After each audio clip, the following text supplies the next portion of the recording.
அனைவருக்கும் வணக்கம். இது உங்கள் கோபிநாதனின் காலை வானிலை அறிக்கை.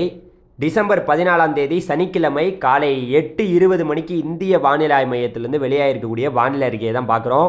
அதில் அவங்க குறிப்பிட்டிருக்கக்கூடிய செய்தி, அந்தோமான் நிக்கோபார் மற்றும் தாய்லாந்துக்கு இடைப்பட்ட பகுதியில் ஒரு லேசான காற்று சுழற்சியானது உருவாகியிருக்கிறது. இந்த காற்று சுழற்சி அதாவது காற்றழுத்த தாழ்வு பகுதியாக டிசம்பர் 15ஆம் தேதி உருவாகும் அப்படின்னு சொல்லியிருக்காங்க. தொடர்ந்து இது பார்த்திங்கன்னா மேற்கு வடமேற்கு நோக்கியே நகர்ந்து தமிழ்நாடு கடற்கரையை நோக்கி தான் நகரக்கூடும். அடுத்த 48 மணி நேரத்தில் நகரக்கூடும்னு சொல்லியிருக்காங்க. மிக வேகமாக, அதாவது பார்த்திங்கன்னா இன்று அது காற்று சுழற்சியாக உருவாயிருச்சு. அது தொடர்ந்து வேகமாக வரப்போகுது. இன்றைக்கி 14ஆம் தேதியை பொறுத்த வரைக்கும் நமக்கு மஞ்சள் எச்சரிக்கை கொடுக்கப்பட்டிருக்கு. 10 சென்டிமீட்டர் வரைக்கும் எங்கே வேணாலும் மழை பெய்யலாம். அதே போல் 15ஆம் தேதி மழை கிடையாது. 16ஆம் தேதி டிசம்பர் 16ஆம் தேதி மஞ்சள் எச்சரிக்கை கொடுக்கப்பட்டிருக்கு. டிசம்பர் 16ஆம் தேதியும் நமக்கு ஒரு 10 சென்டிமீட்டர் கிட்ட மழை தமிழ்நாட்டில் எங்கே வேணாலும் மழை பெய்யலாம். அதே போல் டிசம்பர் 17ஆம் தேதி ரொம்ப எச்சரிக்கை. டிசம்பர் 17ஆம் தேதி தமிழ்நாட்டுக்கு ஆரஞ்சு எச்சரிக்கை கொடுக்கப்பட்டிருக்கு. 20 சென்டிமீட்டர் வரைக்கும் மழை எங்கே வேணாலும் பதிவாகலாம். டிசம்பர் 17ஆம் தேதி தான் ரொம்ப முக்கியமான நாள். அதுக்கப்புறம் பார்த்திங்கன்னா டிசம்பர் 18ஆம் தேதியை பொறுத்த வரைக்கும் தமிழ்நாட்டுக்கு மஞ்சள் எச்சரிக்கை கொடுக்கப்பட்டிருக்கு. மஞ்சள் எச்சரிக்கைனா 10 சென்டிமீட்டர் வரைக்கும் மழை பெய்யலாம். இது வரைக்கும் நமக்கு தமிழ்நாட்டுக்கு ரெட் அலர்ட் எச்சரிக்கை கொடுக்கல. ரெட் அலர்ட் எச்சரிக்கை கொடுத்தா நான் சொல்கிறேன். இதற்கெல்லாம் காரணம் என்னன்னு கேட்டிங்கன்னா, அந்தோமான் நிக்கோபார் பக்கத்தில் அங்கே ஒரு காற்று சுழற்சி உருவாகிருச்சு. அது தொடர்ந்து பார்த்திங்கன்னா நம்மளுடைய சென்னையை நோக்கி தான் வரப்போகுது. நம்ம ஆல்ரெடி நம்மளுடைய சேனலில் தொடர்ந்து சொல்லிக்கிட்டே இருந்தோம். இது சென்னைக்கு மிக நெருக்கமாக உறுதியாக வரும், சென்னைக்கு மிக நெருக்கமாக வரும்னு சொன்னோம். அதே போல் அங்கே தான் வரப்போகுது.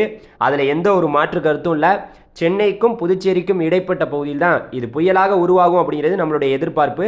நீங்களே பாருங்கள், அதாவது சென்னைக்கு மிக நெருக்கமாக வரும்போது, கிட்ட நெருங்கும் போது இது பார்த்திங்கன்னா வலுவிழந்துரும். நீங்கள் புயலாலாம் கரையை கிடக்காது, பயப்பட வேணாம். மழையை பொறுத்த வரைக்கும் எப்போங்க ஆரம்பிக்கும் அப்படின்னு கேட்டிங்கன்னா, இன்று பார்த்திங்கன்னா எல்லா மாவட்டங்கள்லையும் பரவலாகவே, அதாவது குறிப்பாக நம்மளுடைய டெல்டா மாவட்டங்களையும் தென் மாவட்டங்களையும் லேசான மழை இருக்கும். நமக்கு பார்த்திங்கன்னா திங்கட்கிழமை இரவு செவ்வாய்க்கிழமை காலையில் தான் மழையானது ஆரம்பிக்கும். அதாவது 17ஆம் தேதி, இன்றைக்கி 14ஆம் தேதி, நாளைக்கு 15ஆம் தேதி, திங்கட்கிழமை போக திங்கட்கிழமை இரவிலிருந்து தான் மழை. திங்கட்கிழமை இரவு செவ்வாய்க்கிழமை காலையில் தான் நமக்கு தமிழ்நாட்டில் மழை தொடங்கும். இன்றை பொறுத்த வரைக்கும் பார்த்திங்கன்னா தஞ்சாவூர், திருவாரூர், நாகப்பட்டினம், மயிலாடுதுறை, புதுக்கோட்டை, கன்னியாகுமரி, திருநெல்வேலி, தூத்துக்குடி, ராமநாதபுரம், விருதுநகர், காரைக்கால் பகுதிகளில் லேசான மிதமான மழை என்பது இருக்க வாய்ப்பு இருக்குது.